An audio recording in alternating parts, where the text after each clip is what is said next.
성도 여러분 안녕하십니까?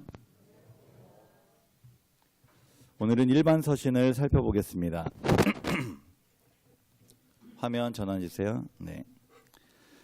이제 성경 통독 이제 한 해가 마무리돼 가면서 이제 마지막 부분에 있는 바울 서신을 지나서 일반 서신으로 넘어가게 되었습니다. 다음 주에는 요한계시록을 살펴볼 거고 그 다음 주에는 이제 재림 그리고 하늘의 소망에 대해서 또 말씀이 계속 이어지겠습니다. 일반 서신은 지금 여기 보시다시피 신약 27권 가운데 이제 소속된 포함된 분류된 그런 서신 편지서고요. 그리고 여기 보시면 서신서가 총 14권 더하기 7권에서 21권이 있습니다. 지난 시간에 우리 안우림 전사님께서 히브리서에 대한 부분을 이제 설명해 주셨는데 이 분류에 따라서 이 저자가 바울이냐 아니면 미상 잘 확인 누군지 잘 모른다. 왜냐하면 이 바울 서신의 문체와 이 히브리서 문체가 조금 다르고 그리고 도입 부분도 다르고 그래서 여러 학자들의 좀 논란이 있습니다. 그래서 보통은 나 바울은 이렇게 이야기하는데 히브리서는 또 그런 부분이 없고요. 그래서 근데 이제 우리 교단에서는 이제 바울 서신으로 히브리서 여러 가지 교회 전체적인 그 정도의 영성과 그 글을 쓸 수 있는 것은 이제 바울밖에 없다. 이제 이렇게 이야기를 해서 이제 바울 서신으로 분류를 하고 일반 서신은 총 7권으로 그렇게 우리 교단은 이렇게 이야기하고 있습니다.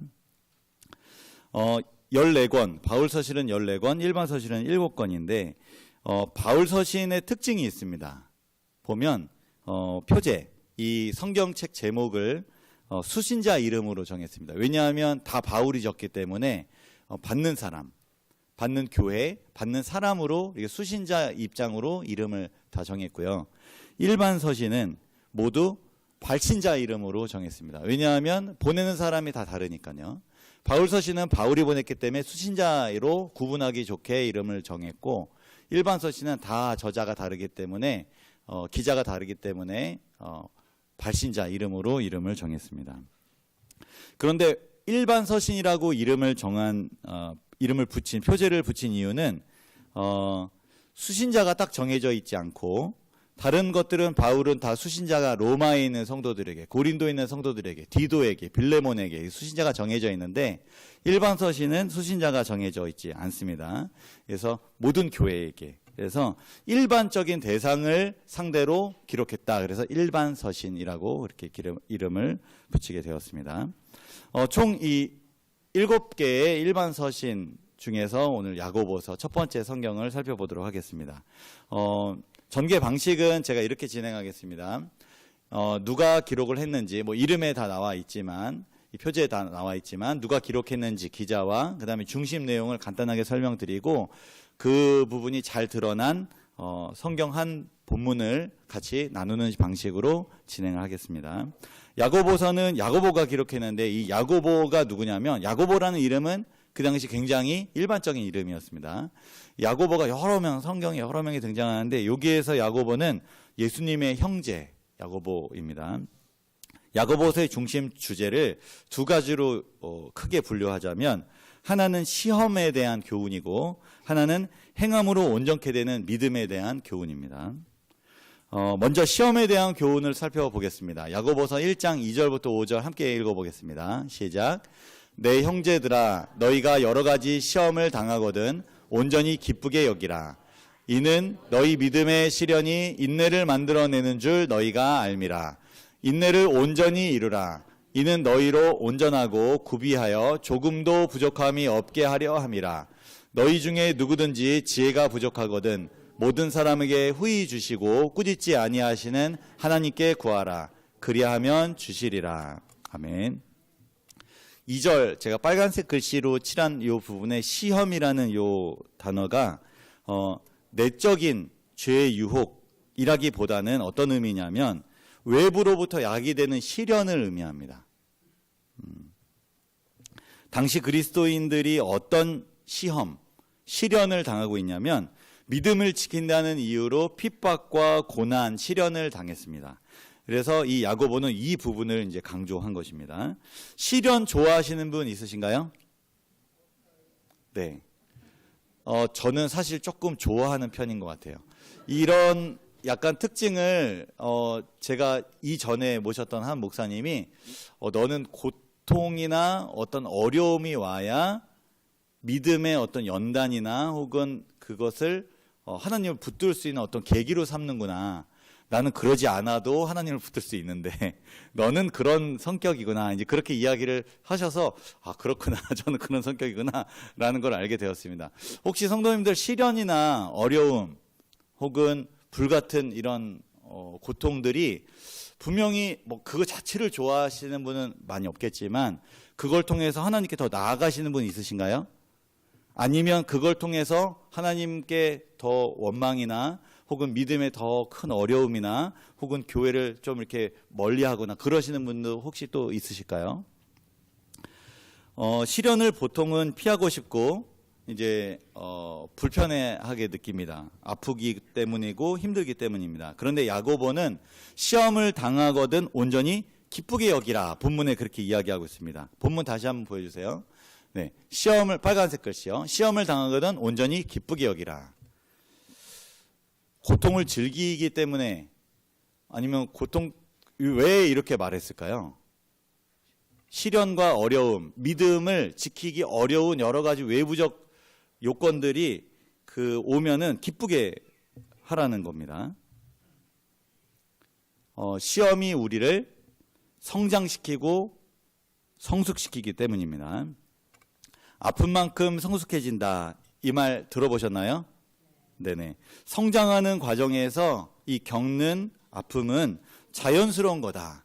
우리가 보통 어린이들 이렇게 커가면서 성장통 느끼는 경우가 있죠. 무릎도 아프고 발 뒤꿈치도 아프고 여러 가지 몸이 아플 때. 그래서 우리는 그것을 심하게 걱정하지 않습니다. 왜냐하면 그것은 잠시 잠깐 오면 지나갈 것이기 때문에 그걸 통해서 더욱더 성장하고 커가는 거기 때문에 그렇게 이야기합니다. 마찬가지로 우리가 시련이 다가올 때 온전히 기쁘게 여기라. 그 말은 그것 자체는 고되고 힘들지만 그걸 잘 통과하면 얼마나 더 믿음이 성숙해지고 성장할 것인지를 기대하면서 그런 말을 한 것입니다. 성숙이라는 이 단어를 거꾸로 하면은 뭘까요? 숙성입니다. 숙성이 되려면 한자도 똑같습니다. 숙성이 되려면 뭐가 필요하죠? 시간이 필요합니다. 예, 우리 장을 만들 때도 김치도 잘 익으려면 시간이 만들자마자 바로 익기를 기대하는 건 그거는 반칙이죠. 예, 시험을 당하는 그리스도인이 성장하려면 성숙하려면 숙성되려면 뭐가 필요할까요? 예, 시간이 필요합니다. 그래서 야고보는 뭐라고 했냐면 인내가 필요하다. 그렇게 말을 했습니다. 시험을 극복하는 것 결국은 극복해야 되지만 그 과정 속에 반드시 있어야 되는 것이 인내라는 것입니다. 그러면 인내도 지혜가 될까요? 지혜는 사람한테 있나요? 지식은 사람한테 있을 수 있지만 지혜는 하나님이 주시는 거죠. 그렇다면 인내는 우리를 성장하게 만드는 그 시간은 내가 스스로 입을 꽉 다물고 참으면 되는 건가요? 하나님이 주셔야 되는 건가요? 네, 답 다 모두 알고 계십니다. 바울이 고린도전서에서 사랑은 오래 참는 것이라고 말했습니다. 이 사랑 우리 죄인에게 있나요? 없습니다. 사랑 없습니다. 없다고 인정을 해야 하나님께 구하게 되죠. 그리고 사랑을 가장한 이 이기심, 그것을 우리가 내 가까운 사람에게 해봤을 때 나는 사랑할 수 없습니다. 하나님이 사랑이시니 하나님께서 내 안에 들어오셔야 내가 사랑을 실천할 수 있고 내가 사랑을 보일 수 있습니다. 나에게는 인내심이 없습니다. 나는 원래 그런 사람입니다. 그러면서 하나님께 도움을 구하고 그 인내심을 우리에게 달라고 기도해야 될 것입니다. 본성적으로 죄인은 참을성이 없습니다. 그래서 오래 참음의 모본이신 우리 주님께 기도하고 지혜를 구해야 인내심이 내 안에 들어옵니다. 주님이 내 안에 들어오면 못 찾는 사람이 잘 찾는 사람이 됩니다. 시련이 밀려오면 쉽게 넘어졌던 사람이 하나님께 지혜를 구하고 하나님께 매달림으로 거센 폭풍에도 평안을 유지할 수 있는 사람이 됩니다. 혹시 오래 참고 버티고 인내하고 참을성 있는 그리스도인이 되기를 원하시나요? 그렇다면 어떻게 하면 될까요? 후히 주시고 꾸짖지 아니하시는 하나님께 인내심을 달라고, 저를 성숙시켜 달라고, 그 과정에서 버틸 수 있는 힘을 달라고, 참을성을 달라고 그렇게 기도하는 저와 여러분이 되기를 기도합니다. 다음은 이 야고보서의 두 번째 주제, 이 행함으로 온전케 되는 믿음에 대해서 살펴보겠습니다. 야고보서 2장 14절부터 17절까지 함께 읽겠습니다. 시작. 내 형제들아, 만일 사람이 믿음이 있노라 하고 행함이 없으면 무슨 유익이 있으리요? 그 믿음이 능히 자기를 구원하겠느냐? 만일 형제나 자매가 헐벗고 일용할 양식이 없는데 너희 중에 누구든지 그에게 이르되 평안히 가라, 덥게 하라, 배부르게 하라 하며 그 몸에 쓸 것을 주지 아니하면 무슨 유익이 있으리요? 이와 같이 행함이 없는 믿음은 그 자체가 죽은 것이라. 아멘. 야고보가 강조하는 것은 행함입니다. 행함이 나오는데, 그렇다고 바울이 로마서에서 강조한 것처럼 죄인이 의롭게 되는 것은 무엇으로 말미암는 것이죠? 믿음으로 말미암는 것임을 야고보는 부인하고 있는 걸까요? 아닙니다. 우리 한국난 장로님 통해서 우리가 이 부분에 대해서 포괄적으로 이 믿음에 대해서 많이 충분히 이해하셨으리라 생각이 듭니다. 이 참된 믿음은 선한 행위를 동반하는 것이다. 믿음이라는 큰 요거 안에 행함이 그 안에 이제 들어가 있는 것이죠. 아무런 행함이 없다는 것은 믿음이 온전하지 못하다라는 내용입니다. 오늘 제가 한 집사님하고 이제 만나면서, 집사님, 저는 목사지만 어떤 성도들에게 성경을 가르칠 때 이렇게 딱 정해진 본문에서 벗어나는 이야기는 제가 좀 잘 못하겠습니다. 사람을 이렇게 그 마음을 만져주거나 방향을 정해주거나 하나님을 굳게 의지하는 거에 있어서 제가 참 어려움을 느낍니다. 그랬더니 이제 팁을 알려주셨어요. 그게 뭐냐면 말씀뿐만 아니라 물질적인 사랑도 같이 동행해야 되고, 그리고 너무 제가 연소하게 되면 그것도 조금 어려움도 있다. 그래서 조금 나이가 많고 그랬을 때 확실히 더 인생의 경험도 이야기해 줄 수 있고, 그래서 조금 더 그럴 수 있다. 그리고 동성끼리 조금 더 잘 통하는 게 있다. 그래서 이성을 공부를 하게 될 때는 약간 조금 깊은 이야기가 좀 어렵다. 제가 열심히 기도하고 말씀을 전한다고 해서 그 사람이 정말 하나님께 가까이 이끌리고 하나님께 나아갈 수만 있다면 얼마나 좋겠습니까? 근데 이 믿음이라는 이 범주 아래 우리가 사랑을 실천하고, 또 그 사람의 필요를 채워주고, 그 사람 이야기를 들어주고, 그 사람과 깊은 교류를 하고, 이 모든 게 다 믿음의 범주 안에 사실 다 들어간다라는 거죠. 이 부분을 간과한 채 우리가 알고 있는 범위 내에서 믿음만 가지고 한다는 것은 이 야고보가 그 부분은 아니다라고 이야기를 하고 있는 것입니다. 다시 본문 보여주세요.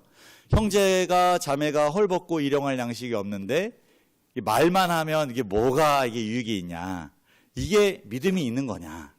우리가 말뿐만 아니라 행동으로, 삶으로, 물질로 이런 것들이 다 동원돼야 이게 실제 다 믿음인 것이다. 이제 이렇게 이야기하는 것을 제가 오늘 말씀을 통해서 또 확인하게 되었습니다. 그리고 이 믿음과 행함에 대해서 저는 이런 비유를 하길 좋아하는데요. 이 증기기관차의 이 화차와 객차의 비유입니다. 화차를 믿음이라고 보면 객차는 행함이라고 볼 수 있죠. 이 증기기관차가 서로 분리돼서 움직일 수 있나요? 아니죠. 믿음이 끌고 갈 때 객차가 따라오는 거죠. 그래서 우리가 하나님께 대한 온전한 믿음이 있을 때 그것이 서로 연결되어서 같이 가는 것이지, 믿음 따로 행함 따로, 구원을 얻기 위한 조건으로 믿음도 필요하고 행함도 필요합니다, 이런 관련이 아니라 믿음으로 구원을 받지만 그 믿음이 우리의 행함까지 이어서 우리를 끌고 간다. 근데 행함이 나타나지 않으면 그것은 분리된 기차, 의미가 없죠. 사람을 싣고 지나가는 것이 혹은 짐을 싣고 지나가시는 것이 증기기관차의 역할인데 그 객차가 다 빠지고 짐칸이 다 빠지면 아무 의미 없는 그런 기차가 된다라는 것입니다. 믿음으로 구원을 경험한 자에게 행함은 뒤따라오는 것입니다. 근데 뒤따라오지 않을 때 우리의 믿음을 다시 점검해 봐야 되고 우리의 믿음의 이 범위를 더 확장시켜서 이해해야 될 필요가 있다라는 것입니다. 이어서 야고보가 이것에 대한 신뢰로 아브라함의 순종은 믿음으로 말미암는 것이었다라고 이야기하는데요. 이 부분을 야고보서 2장 21절부터 24절 함께 읽겠습니다. 시작. 우리 조상 아브라함이 그 아들 이삭을 제단에 바칠 때에 행함으로 의롭다 하심을 받은 것이 아니냐. 네가 보거니와 믿음이 그의 행함과 함께 일하고 행함으로 믿음이 온전하게 되었느니라. 이에 성경에 이른바 아브라함이 하나님을 믿으니 이것을 의로 여기셨다는 말씀이 이루어졌고 그는 하나님의 벗이라 칭함을 받았나니 이로 보건대 사람이 행함으로 의롭다 하심을 받고 믿음으로만은 아니니라. 아멘. 아브라함이 순종했습니다. 이 아들을 제물로 바치라라는 이 명령에 순종을 했습니다. 이 행함으로 그의 믿음이 증명이 되었고 온전하게 되었다라는 것입니다. 저와 여러분은 믿음으로 의롭다 하심을 얻으셨나요? 구원을 경험하셨나요? 예, 이루고 계신가요? 그렇다면 행함으로 그 믿음이 온전함을 자타에게, 주님께 확증을 받고 공언을 하고 보여주면서 살아가고 계시나요? 그런 경험들이 우리에게 있어야 될 것 같습니다. 베드로전서 살펴보겠습니다. 베드로전서는 예수님의 제자 베드로가 기록을 했고요. 시험과 핍박에 대한 문제를 다루고 있습니다. 야고보서의 시험의 문제하고 좀 중첩되는 부분이 있습니다. 그리스도인에게도 시련과 핍박이 몰려온다. 그리스도인들이 의아하게 생각하는 거예요. 하나님 뜻대로 살아가는데 나는 왜 시련을 당해야만 하는가? 그런데 베드로가 뭐라고 대답을 하냐면요. 예수 그리스도께서 하나님의 말씀대로 사셨는데 우리보다 더 큰 시련과 고통을 당하셨다. 그러니 그분을 바라볼 때 참을 수 있고 승리할 수 있다. 이렇게 대답합니다.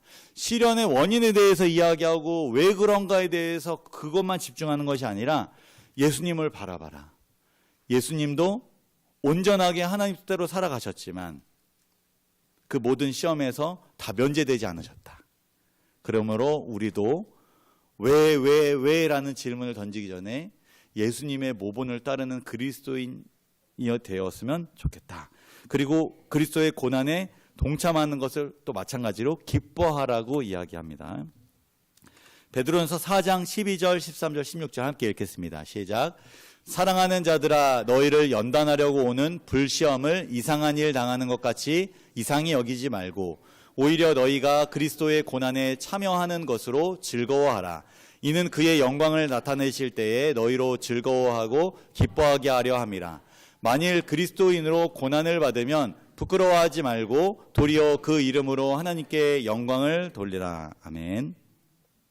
당시 그리스도인들이 불시험을 당할 것이었습니다. 이 불시험은 뭘 상징하냐면 네로 황제의 잔인한 핍박과 고난을 상징하는 것입니다. 베드로는 그러한 그리스도인들에게 죽음을 당하고 있고 이렇게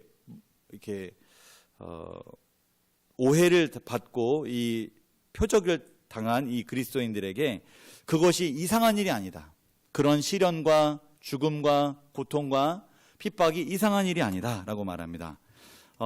왜냐하면 꿋꿋하게 인내했을 때 그리스도인들의 모본이 그를 바라보는 자들에게 귀감이 되기 때문입니다.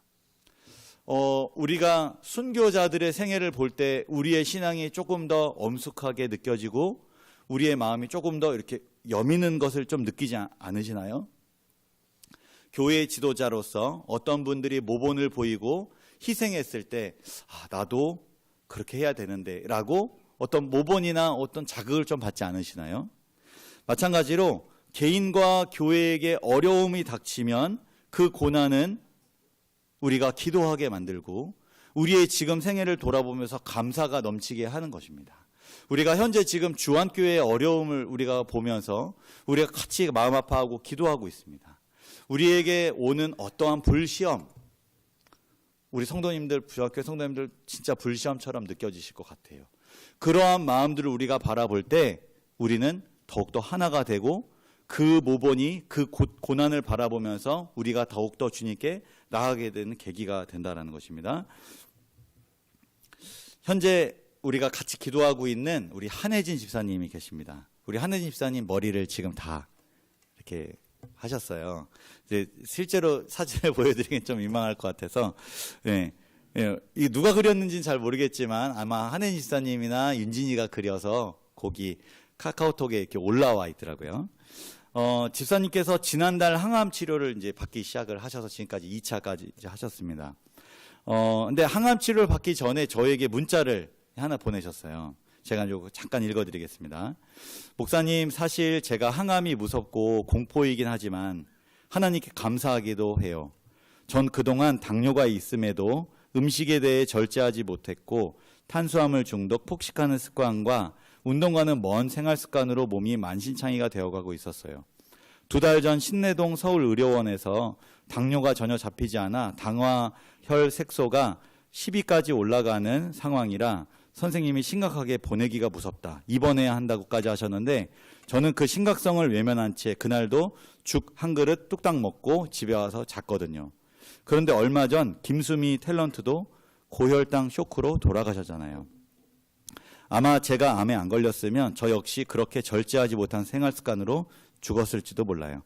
아마 다 하나님의 깊은 사랑으로 큰 결단을 내리셔서 더 이상 이렇게 살지 말라고 시련을 허락하신 게 아닌가 해요. 처음에 가만히 있어도 눈물밖에 안 났지만 지금은 감사해요. 이렇게 문자를 보내셨습니다. 제가 이걸 읽고 제가 단문을 이렇게 했습니다. 합격. 시험에서 합격. 시련을 당하셨는데 이것을 오히려 감사해, 그리고 하나님을 더 굳게 의지하는 계기로 삼았다는 겁니다. 하나님께서 시험을 줬는지 안 줬는지 제가 하나님이 아니어서 잘은 모르겠지만 제가 아는 하나님은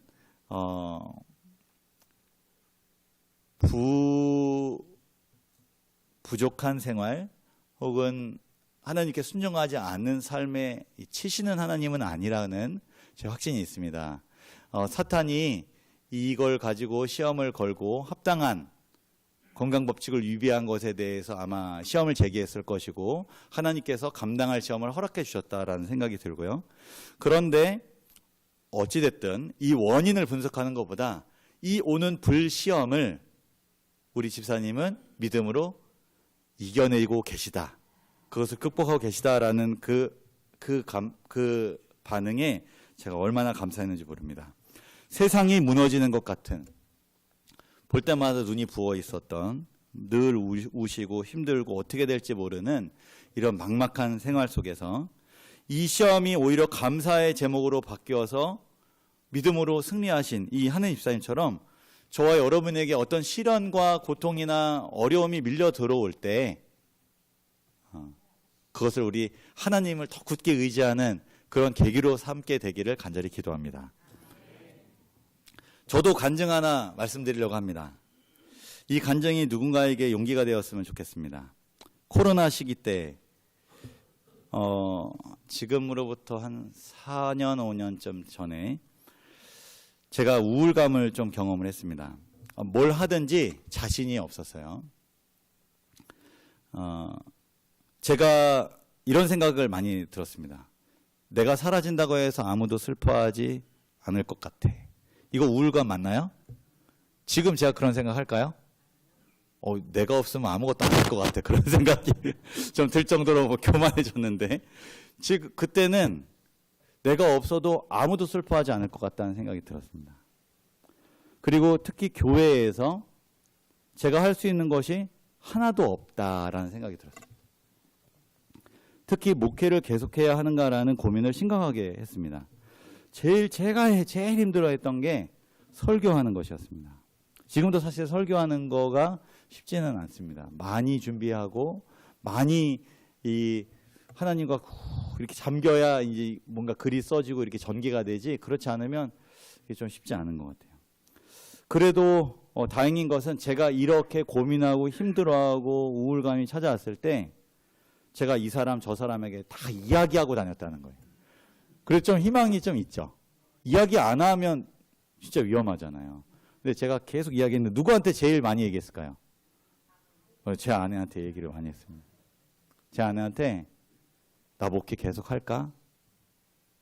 나 좀 안 하는 게 더 나을까? 우리 카페 할까? 여러 가지. 제 아내는 재능이 많거든요. 제 아내 다 맡기고 제가 다 이렇게 나는 꼼꼼하니까 나는 성실한 편이니까 내가 이거 하고 자기는 두려워하지 않으니까 다 이렇게 하면 좋겠다. 그런데 어떤 분이 제가 이런 얘기를 계속 하니까 이렇게 조언을 해주셨어요. 이분만 이렇게 조언을 해주셨어요. 나머지는 다 아니야. 목회를 해야 돼. 목회가 딱 어울려. 다 그렇게 말하는데 딱 이분 한 분만 이렇게 얘기를 하시는 거예요. 포기하면 편해. 하지 마 그냥. 근데 이분이 그냥 그런 사람이라면 뭐야 이랬을 텐데 아니면 그렇게 비중을 안 뒀을 텐데 제가 멘토까지는 아니어도 제가 많이 조금 이렇게 의존하는 그런 분이었어요. 그러면서 저에게 추천해 주신 일이 있습니다. 우리 목사님에게는 딱 어울리는 일이 있습니다. 뭘 추천해 주셨을까요? 저 뭐 하면 잘 어울릴 것 같아요? 오케이. 농사를 추천해 주시더라고요. 제가 뭐 그분이 농사에 대한 어떤 뭐 지식이 있거나 뭐 그게 있어서 그런 게 아니라 농사는 일단 성실하면 그리고 열심히 하면 어느 정도 된다는 그런 생각이 좀 있으셨던 것 같아요. 근데 제가 좀 솔깃했던 게 저희 아버지가 농부셨거든요. 성실함과 꾸준함이 제가 노력하지 않아도 저한테는 좀 있는 것 같습니다. 그냥 타고난 것 같아요. 네. 그것 때문에 이제 저와 제 주변 사람들을 좀 괴롭히긴 하는데 제가 그래서 정말 고민을 많이 했어요. 아버지한테도 상의를 했습니다. 아버지, 농사를 지으면 어떨까요? 농사는 아무나 지는 줄 아냐. 저를 막 꾸짖으면서. 네. 그래서 어떻게 해야 되나 고민을 많이 했는데 제가 결국 찾은 답이 뭔지 아십니까? 네. 하나님은 뭐라고 하시나 제가 말씀을 보기 시작했어요. 그전에도 말씀을 계속 봤지만 이제 기도하면서 하나님 말씀하여 주옵소서. 주님 말씀하시면 당장 그만두고 주님 말씀하시면 계속하겠습니다. 말씀하신 대로 하겠습니다. 제 생각 내려놓겠습니다. 그러는데 말씀을 보는데 그 안에서 교훈을 찾잖아요. 제가 그리고 그때 말씀을 볼 때 이 말씀을 사회적인 언어, 신앙적인 용어를 빼고 사회적인 언어로 변환하는 것을 굉장히 많이 노력했던 그런 시기였어요. 왜냐하면 제가 그때 액트에 있었기 때문에 대학생들에게 이해할 수 있는 언어로 설명할 때 신앙적인 용어로 설명하지 않고 비신자에게 기독교를 설명할 수 있는 언어를 굉장히 많이 연습을 했던 시기였어요. 근데 그때 이 어떤 성경 교훈을 볼 때마다 다 여기로 귀결되는 거예요. 인생은 버티는 거야. 버티면 다 되는 거야. 예. 제가 깊게는 설명하지 못하지만 그때 젊은 사람들 가운데 유행했던 단어가 존버라는 말이 있어요. 예. 궁금하시면 찾아보시면 됩니다. 제가 말씀드리기가 조금 좀 그래요. 근데 그 말이 계속 회자됐고 말씀을 보는데도 그거를 치환하면 다 이렇게 귀결되는 거예요. 하나님 왜 자꾸 저한테 이런 말씀을 보여주십니까? 전 진짜 지금 힘들거든요. 우울하거든요. 설교 하나 준비하려고 그러면 그때는 제가 3, 4일 걸렸어요. 한 편 설교 준비하는데. 그때는 20분, 30분 설교밖에 안 했는데도 그거 하려면 3, 4일을 끙끙끙 대면서 설교를 준비했어요. 저 이렇게 설교 준비하면 제가 못 살 것 같습니다. 하나님. 저는 버티기 시작했습니다. 하나님, 더 이상 고민 안 하겠습니다. 진짜 버티겠습니다. 그리고 진짜 잘 진짜 잘 준비하고 싶습니다. 그렇게 하면서 제가 기도하면서 연구하고 노력하는 가운데 하나님이 인사이동을 시켜주셨어요. 제가 여기에서 이렇게 제가 담당하고 있는 곳이 어린이 교회를 담당하게 됐습니다. 설교를 쉽게 하고 훈련하는 일들을 계속했습니다. 어린이들이 저를 사랑해 줬어요. 사실 그 전에는 제가 사랑받는다는 느낌을 별로 많이 못 가졌었거든요. 그런데 지금은 제가 어린이들을 사랑하는 것보다 우리 어린이들이 저를 더 많이 사랑해 주고 있습니다. 목회가 얼마나 재미있고 행복한지, 우리 성도님들이 얼마나 저를 사랑해 주시고 예뻐해 주시는지, 거짓말처럼 마음이 바뀌었어요. 더 이상 목회에 대해서 고민하지 않습니다. 우울감과 자신감 없음 때문에 힘들었다면 지금 행복감으로 변화됐습니다. 불시험 시간으로 버텨보니까 버틸만 하더라고요. 우리 성도님들 말 못할 어려움, 고난, 시련, 그것 때문에 신앙을 버리는 것, 잠시 쉬는 시간을 길게 가지는 것, 너무나 안 좋은 일 같습니다. 불리한 일 같습니다. 어리석은 일 같습니다. 가장 좋은 것은 인내하는 것이고 버티는 것이고 참아내는 것입니다.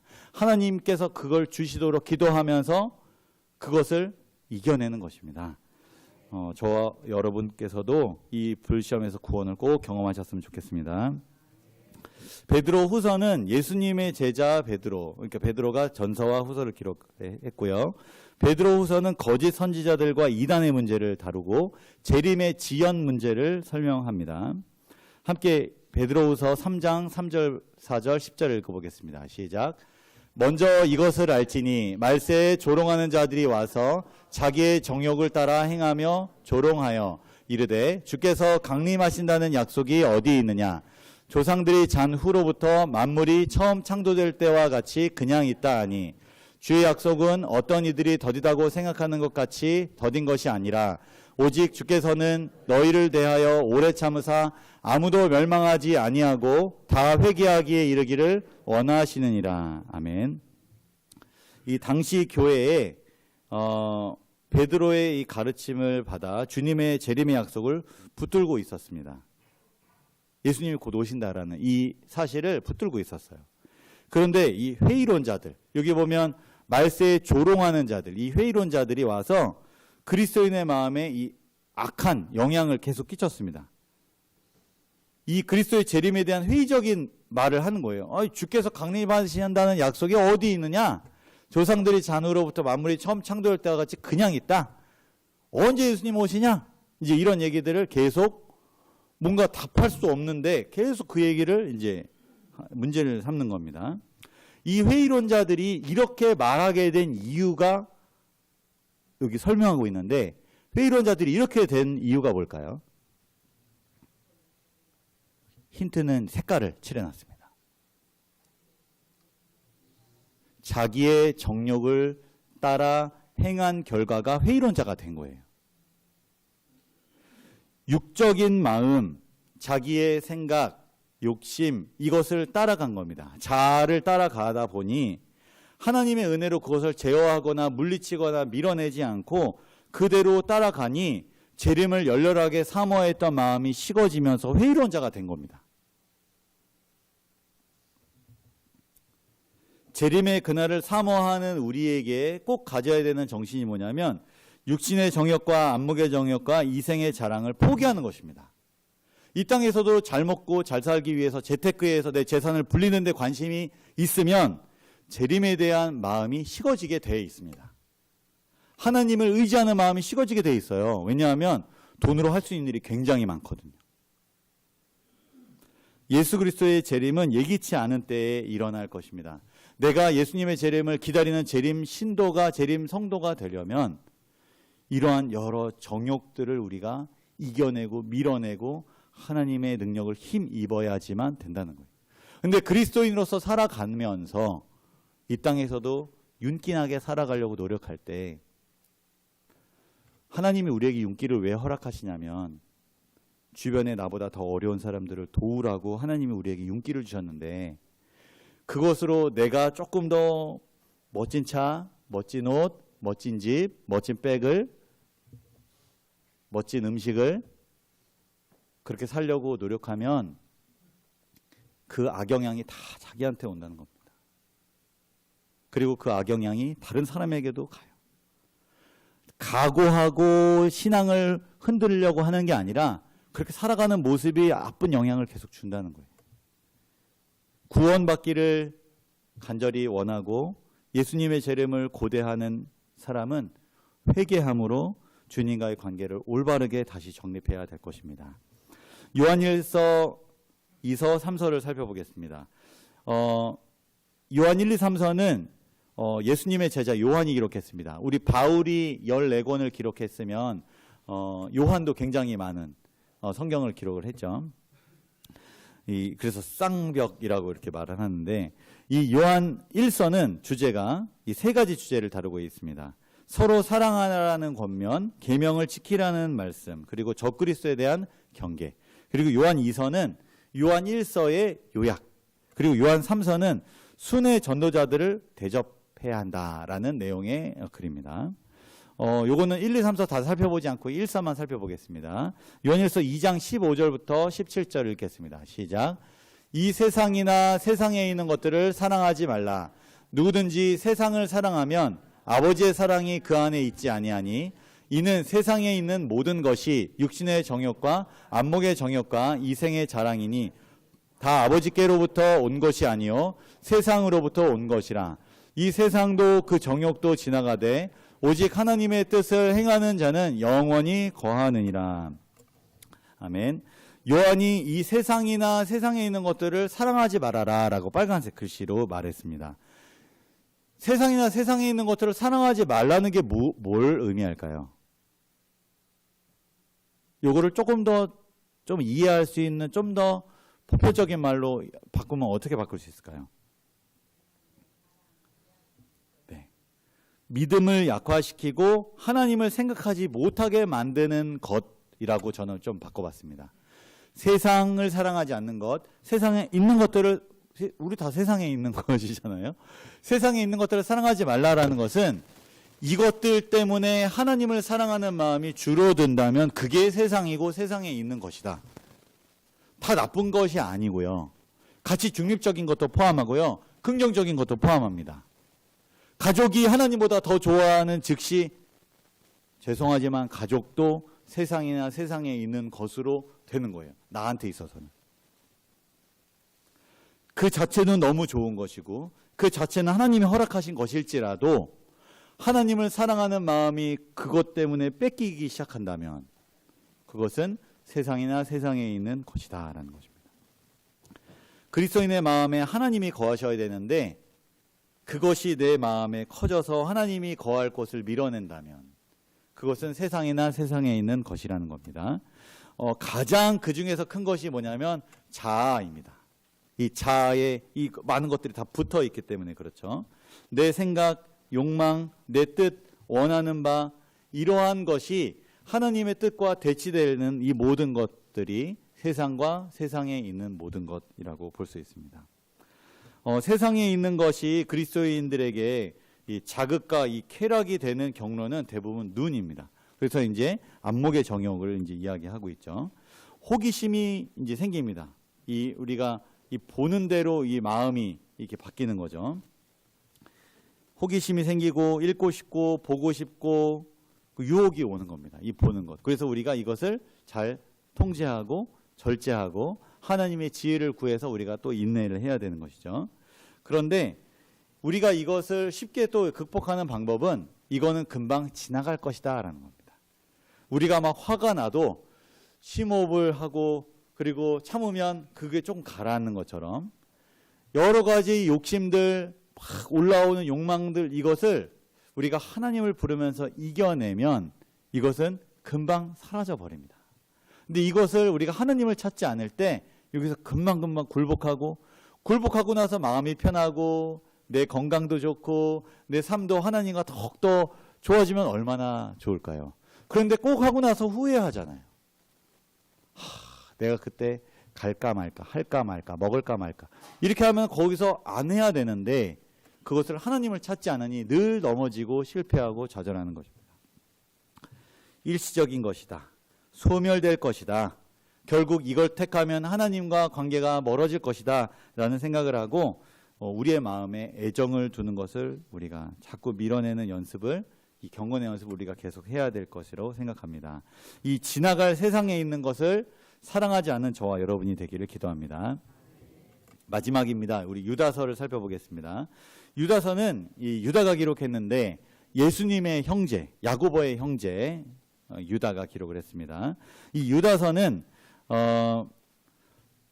유다가 베드로 후서에 나오는 이단 문제를 보고 자극을 받아서 성경을 기록하게 되었습니다.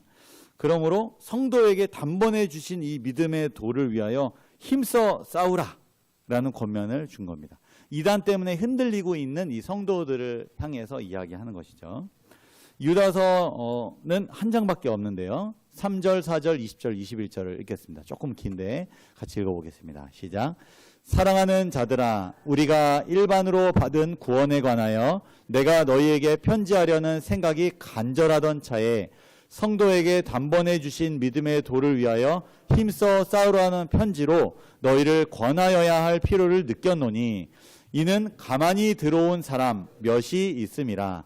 그들은 옛적부터 이 판결을 받기로 미리 기록된 자니 경건하지 아니하여 우리 하나님의 은혜를 도리어 방탕한 것으로 바꾸고 홀로 하나이신 주제 곧 우리 주 예수 그리스도를 부인하는 자니라. 사랑하는 자들아, 너희는 너희의 지극히 거룩한 믿음 위에 자신을 세우며 성령으로 기도하며 하나님의 사랑 안에서 자신을 지키며 영생에 이르도록 우리 주 예수 그리스도의 긍휼을 기다리라. 아멘. 우리 그리스도인들이 믿음으로 구원, 거듭남을 경험을 했습니다. 이 그리스도인들을 넘어뜨리고 시험에 들게 하려는 이 사탄의 계략 중에 하나가 이 거짓 교사들을 이용하여 교회를 분열시키는 것입니다. 이 거짓 교사들은 경건한 삶이 어렵다라고 가르칩니다. 다시 말하면요, 하나님이 원하시는 그 삶을 살아가는 것이 어렵다, 불가능하다, 그냥 그렇게 살아가는 것이다, 이렇게 이야기합니다. 또한 예수 그리스도께서 이루어 놓으신 의와 성령의 능력을 구하는 대신 자기를 의지하게 만듭니다. 하나님을 의지해도 그 능력과 은혜가 우리에게 임해서 하나님의 요구를 이룰 수 있는 삶을 산다라고 가르치는 게 아니라 그냥 적당히 다 그런 거야. 우리 뭐 주변에 그렇게 모범이 있는 사람이 있나? 다 그냥 그런 거지. 그러면서 하나님을 굳게 의지하고 표준을 제시하고 그렇게 살지 않고 그냥 그렇게 살아가는 것으로 가르칩니다. 이것이 거짓 교사들의 가르침이라는 것이죠. 이러한 가르침에 현혹당하고 많이 동조하고 있는 그런 우리 성도들을 향해서 이 유다가 불붙는 마음으로 그리스도인들에게 이렇게 권면하는 것입니다. 우리도 이 권면을 읽을 때 거룩한 믿음 위에 자신을 세우며 성령으로 기도하며 하나님의 사랑 안에서 자신을 지켜라. 이러한 우리가 내용을 읽을 때 단번에 하나님이 우리에게 먼저 다가오셔서 그분의 사랑을 보여주신 것처럼 이제는 우리가 어떤 일을 해야 되냐면 이미 우리에게 보여주신 사랑, 어딜 가면 하나님의 사랑이 있어. 말씀 안에 하나님의 사랑이 있어. 천연계에 우리 하나님의 사랑이 다 들어가 있어. 사람들의 모습 속에서 하나님의 사랑을 발견할 수 있어. 우리의 양심에 하나님이 끊임없이 말씀하셔. 나를 사랑한다고. 그 방향으로 우리가 이제는 하나님의 사랑으로 우리가 날마다 나아가야 된다라는 것입니다. 예전에는 내가 가만히 있을 때도 사람들이 나한테 다가와서 관심을 표현해주고 그리고 목사님도 나한테 엄청난 관심을 가져다 주고 하나님도 내가 말씀 읽을 때마다 깨달음과 감동을 주셨어요. 그런데 이제는 내가 의지를 가지고 그 하나님의 사랑으로 내가 나아가야 된다는 것입니다. 내가 말씀을 펴고 이것이 습관이 되고 이제 내가 예배를 좀 더 참여하고 이런 교회 일도 내가 더 솔선수범하고 이런 일들을 내가 계속 반복해야 하나님의 그 사랑이 우리와 교통하고 소통할 수 있게 된다라는 것입니다. 바울 서신의 내용, 오늘 이제 말씀을 정리하겠습니다. 바울 서신의 내용은 신학적이고 무겁습니다. 그런데 일반 서신은 실제적입니다. 삶에 필요한 권면이 담겨 있습니다. 오늘도 제가 어떤 예를 들어서 설명했지만 불시험, 어려움, 거짓 교사, 이런 여러 가지 안 좋은 소문들과 우리 믿음을 흔드는 것일 때 우리가 실제적으로 어떻게 해야 되는지를 설명을 계속하고 있는 것입니다. 오늘 이 선포된 이 실제적인 말씀에 믿음으로 순종하는 저와 여러분이 되기를 바라며 말씀을 줄이겠습니다.